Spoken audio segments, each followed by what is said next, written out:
Hi అండి, నమస్తే. నేను మీ స్వర్ణ. చికెన్ పచ్చడి ఎలా పట్టండి, 3-4 నెలలైనా కానీ పాడవదు. నేను కేజీ బోన్లెస్ చికెన్ తీసుకున్నాను.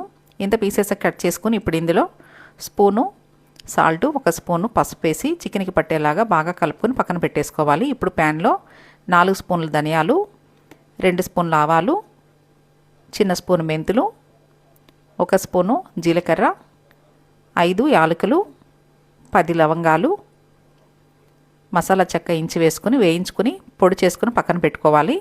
ఇప్పుడు ప్యాన్లో కలిపి పెట్టుకున్న చికెన్ వేసి చూడండి, 10 నిమిషాల తర్వాత చికెన్లో నుంచి వాటర్ వచ్చినాయి కదా, ఈ వాటర్ అంతా ఇంకిపోయేంత వరకు ఉడికించుకోవాలి. ఇప్పుడు వేరే ప్యాన్లో ఆయిల్ పోసుకోవాలి. 2.5 కప్పులు ఆయిల్ పోసాను. ఆయిల్ హీట్ అయిన తర్వాత చికెన్ వేసుకుని వేయించుకోవాలి. మరీ ఎక్కువ వేయించకూడదు, ఇలా వేస్తే సరిపోతుంది. ఇప్పుడు ఈ ఆయిల్లోనే అల్లం వెల్లుల్లి పేస్ట్ వేసి పచ్చివాసన పోయేంత వరకు వేయించుకోవాలి. ఇప్పుడు చికెన్ వేసి ఇందులో సాల్ట్ 2 స్పూన్లు, మిక్సీ పట్టుకున్న మసాలా పొడి 4 స్పూన్లు కారం వేసుకుని అంతా బాగా కలుపుకొని ఇది కంప్లీట్గా చల్లారిన తర్వాత కేజీ పచ్చడికి 5 నిమ్మకాయల రసం పిండుకోవాలి. మీరు కూడా తప్పకుండా ట్రై చేసి మీకు ఎలా వచ్చిందో నాకు కామెంట్ చేయండి. మరిన్ని టేస్టీ రెసిపీస్ కోసం దాన్ని ఫాలో అవ్వండి. Thanks for watching.